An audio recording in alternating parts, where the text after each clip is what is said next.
Sir, आज मैं सिर्फ 2 करोड़ दिल्ली वासियों की ओर से नहीं बल्कि 135 करोड़ भारतवासियों की ओर से बोलने के लिए खड़ा हुआ हूं। सर, इससे ज़्यादा असंवैधानिक, गैर कानूनी कागज़ का टुकड़ा एक बिल के माध्यम से शायद ही आज से पहले कभी संसद भवन के भीतर लाया गया होगा। और अपना वक्तव्य शुरू करने से पहले मैं महाभारत के एक अंश का वर्णन करना चाहूँगा जिसे रामधारी सिंह दिनकर ने एक बहुत ही महत्वपूर्ण कविता में लिखकर बताया है, जिसमें भगवान श्री कृष्ण एक शांति दूत बनके पांडवों की ओर से हस्तिनापुर जाते हैं शांति का प्रस्ताव लेकर। कवि लिखते हैं, मैत्री की राह बताने को, सबको सुमार्ग पर लाने को, दुर्योधन को समझाने को, भीषण विध्वंस बचाने को, भगवान हस्तिनापुर आए, पांडव का संदेशा लाए। भगवान कहते हैं, दो न्याय अगर तो आधा दो, पर इसमें भी यदि बाधा हो तो दे दो केवल 5 ग्राम, रखो अपनी धरती तमाम, हम वहीं खुशी से खाएंगे, परिजन पर हंसी ना उड़ाएंगे। पर दुर्योधन वो भी दे ना सका, आशीष समाज की ले ना सका, उल्टा हरि को बांधने चला, जो असाध्य था उसे साधने चला, जब नाश मनुष्य पर छाता है, पहले विवेक मर जाता। सर, इसमें दिल्ली बिल का सार है। सर, हम न्याय की गुहार लगाने आपके सामने आए हैं, अपने हक मांगने आए हैं, अपने हक से ज्यादा मांगने नहीं आए। सर, मैं अपने वक्तव्य को 3 भाग में बांटता हूं। पहला कि यह बिल कैसे एक राजनीतिक धोखा है, पॉलिटिकल फ्रॉड है। दूसरा, यह कैसे एक संवैधानिक पाप है, कॉन्स्टिट्यूशनल सिन है। और तीसरा कि यह एडमिनिस्ट्रेटिव लॉकजैम यानी कि प्रशासनिक गतिरोध दिल्ली में कैसे पैदा कर देता है। सर, पहला राजनीतिक धोखा, यह कहानी है सर 1977 से लेकर 2015 की। लगभग 40 साल का लंबा संघर्ष भारतीय जनता पार्टी ने दिल्ली में पूर्ण राज्य का दर्जा स्थापित करने के लिए किया। 1977 में जब 3rd मेट्रोपॉलिटन काउंसिल दिल्ली में था, उसमें जनता पार्टी की सरकार थी। उन्होंने मता पास कर कहा कि दिल्ली को पूर्ण राज्य का दर्जा बनाएंगे। लगातार पूर्ण राज्य की दर्जे की मांग करते करते करते करते ये 1989 का लोकसभा का मैनिफेस्टो मैं बीजेपी का लाया हूं। 1989 के मैनिफेस्टो में पेज नंबर 361 पे पॉइंट नंबर 10 पे ये कहते हैं, grant statehood to UT of Delhi. यानी कि 1989 से लेकर लगातार ये लोग दिल्ली को पूर्ण राज्य का दर्जा दिलाने की मांग करते रहे। यहां तक कि जब 1991 में कांग्रेस की सरकार ने दिल्ली में विधानसभा का गठन किया, उससे भी ना पर्याप्त मानते हुए लाल कृष्ण आडवाणी जी, मदन लाल खुराना जी सबने बयान दर्ज कराए कि यह भी दिल्ली के साथ न्याय नहीं है, दिल्ली को पूर्ण राज्य का दर्जा मिलना चाहिए और हम इसके लिए आंदोलन चलाएंगे। और लगातार इन लोगों ने संघर्ष किया, आंदोलन किया। सर, 1999 में फिर अपने मैनिफेस्टो में बीजेपी ने, ये 1999 का मैनिफेस्टो है, ये जारी कर कहा कि हम दिल्ली को पूर्ण राज्य का दर्जा देंगे। Page number 132 point number 31, we will give full statehood to Delhi. Sir, इन लोगों ने बड़ा आंदोलन चलाया, संघर्ष किया, सड़कों पे लाठियां खाई, न जाने क्या क्या किया दिल्ली को पूर्ण राज्य का दर्जा दिलाने के लिए। और अंततः वो दिन आया जिस दिन वाजपेयी सरकार के उप प्रधानमंत्री आदरणीय लाल कृष्ण आडवाणी जी इस सदन के भीतर एक बिल लाए, द कॉन्स्टिट्यूशनल अमेंडमेंट बिल 2003, जो दिल्ली को पूर्ण राज्य का दर्जा देता है।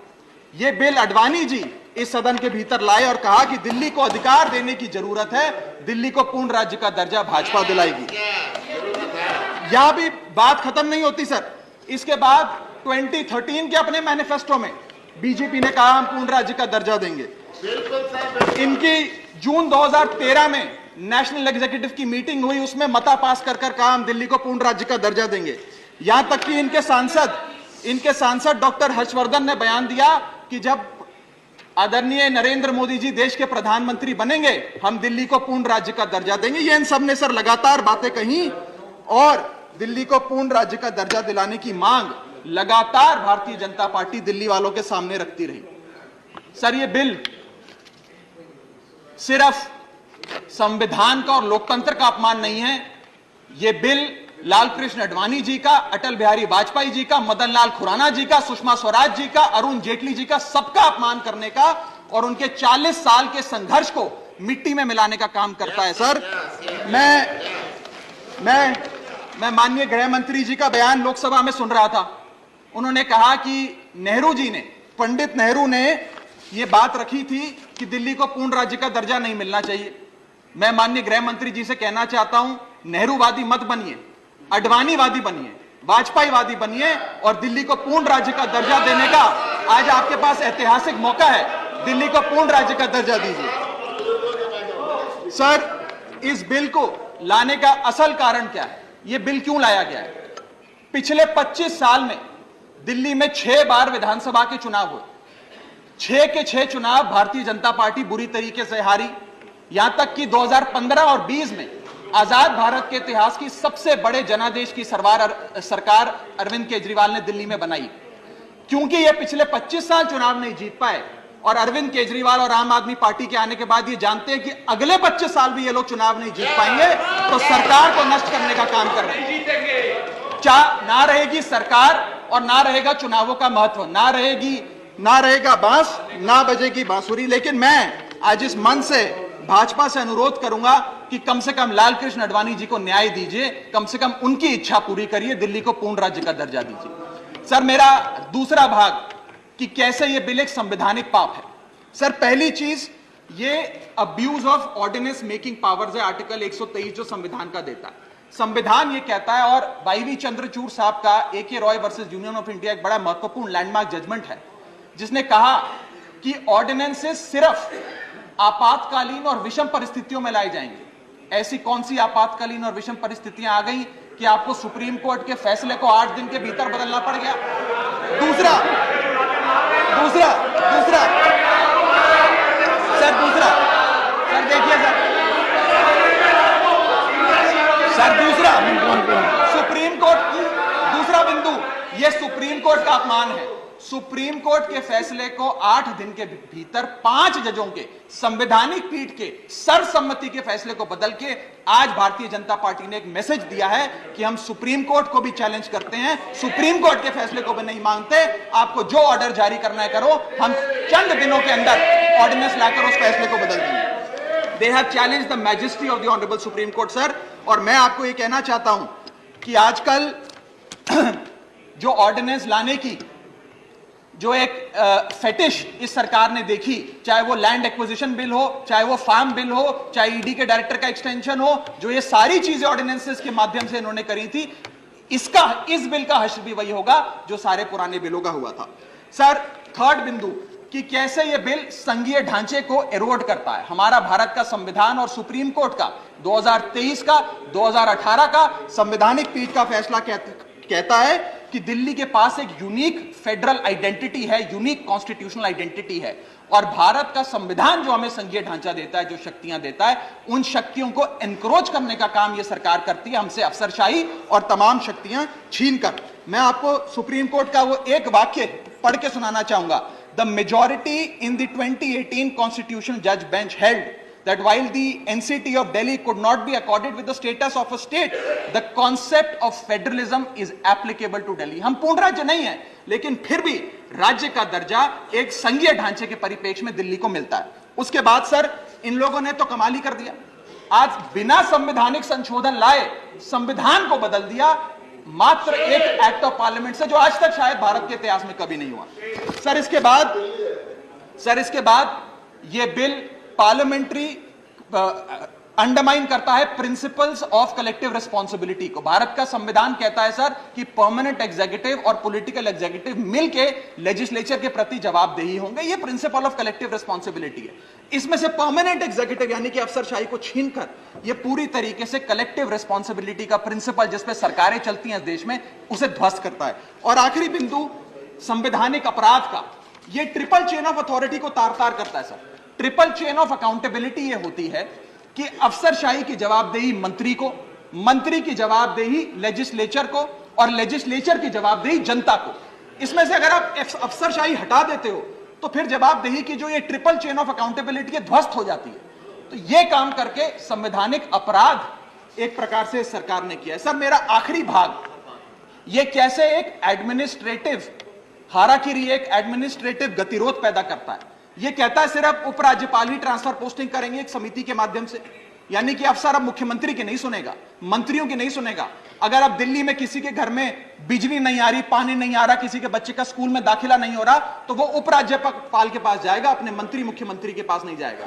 क्या लोग जानते हैं उपराज्यपाल कहां रहता है? उपराज्यपाल कौन सी विधानसभा से चुनाव लड़ा, उपराज्यपाल ने कौन सा चुनाव जीता? लेकिन सारी शक्तियां एक चुनी हुई सरकार से निकालकर उपराज्यपाल को देता है। यह आगे कहता है सर ये बिल कि हम एलजी को सोल डिस्क्रिशन देते हैं, स्वयं के विवेक से फैसले लेने की तमाम शक्तियां।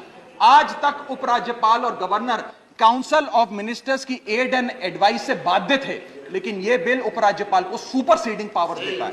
आगे सर यह बिल जितने भी ब्यूरोक्रेट्स हैं उन्हें एक जुडिशियल अथॉरिटी बना देता है। यह कहता है अफसरशाही तय करेगी कि मंत्री का फैसला सही है कि मंत्री का फैसला गलत है, और अगर अफसर को मंत्री का कोई फैसला पसंद नहीं आया तो अफसर मंत्री का फैसला लागू करने से मना कर सकते हैं। और सर यह बिल अथॉरिटी, कमीशंस और कॉरपोरेशंस बनाने की, तमाम गठन करने की, नियुक्ति करने की शक्तियां सारी की सारी केंद्र सरकार को दे देता है, यानी कि सरकार की चाबी एक प्रकार से केंद्र सरकार को हाथ में पकड़ा देता है। सर माननीय गृह मंत्री जी ने कहा था कि आम आदमी पार्टी एक सुपारी सी जितनी पार्टी है, एक सुपारी जितनी छोटी सी पार्टी है। सर ये वो सुपारी जितनी पार्टी है जो आजाद भारत के इतिहास का फास्टेस्ट ग्रोइंग पॉलिटिकल स्टार्टअप कहलाती है। ये वो सुपारी जितनी पार्टी है जिसने 3 बार भाजपा को दिल्ली में हराया और 2 बार 2015 और 20 में आजाद भारत के इतिहास की सबसे बड़ी जनादेश की सरकार बनाई। ये वो सुपारी जितनी पार्टी है जिसने पंजाब में भाजपा को लगभग शून्य पर लाकर खड़ा कर दिया।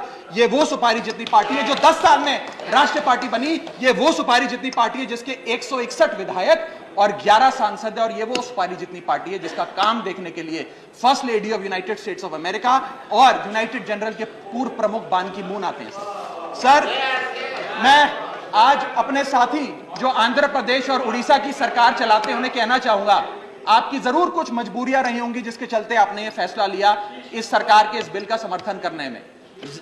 कुछ तो मजबूरियां रही होंगी, यूं ही कोई बेवफा नहीं होता।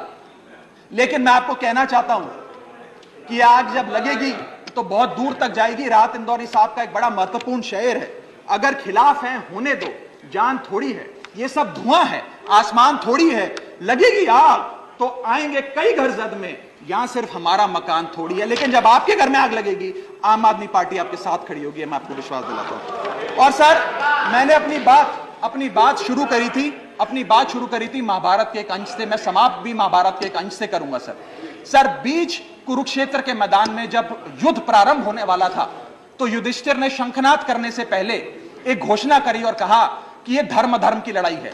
मेरी सेना में खड़े मेरे पीछे जितने योद्धा हैं, अगर उन्हें लगता है कि धर्म मेरे साथ नहीं कौरवों के साथ है तो मेरी सेना छोड़कर सामने वाली मेरे दुश्मन की सेना में जाकर खड़े हो जाएं, उनकी ओर से युद्ध करें। और अगर कौरव सेना में कोई योद्धा है जिसे लगता है कि धर्म युधिष्ठिर के साथ है, पांडवों के साथ है, तो आप कौरवों की सेना छोड़कर मेरी सेना में आइए, मैं बाहें फैलाकर आपका स्वागत करूंगा। उस समय कौरवों का एक भाई युयुत्सु कौरव सेना छोड़कर पांडवों की ओर आया और पांडवों की ओर से युद्ध लड़ा। मैं उसी बात का जिक्र करते हुए आज इस सदन में बैठे तमाम सांसदों को कहना चाहता हूं, राज्यसभा काउंसिल ऑफ स्टेट्स है, हम लोग काउंसिल ऑफ स्टेट्स है, जहां ज्यादा जिम्मेदारी बनती है राज्यों के हकों की, अधिकारों की रक्षा करने की। मैं मांग करता हूं आज आप लोग पार्टी लाइन से ऊपर उठकर, विचारधारा से ऊपर उठकर संविधान को बचाने के लिए, लोकतंत्र को बचाने के लिए इस बिल को हराइए। आज ये इतना असंवैधानिक और गैर कानूनी बिल अगर ये सफल हो गया तो हो सकता है आज के बाद आने वाले समय में ये लोग देश में चुनाव ही ना कराएं, चुनावी प्रक्रिया को खत्म करने से। बहुत बहुत शुक्रिया। Doctor Sasmit Patra, thank you.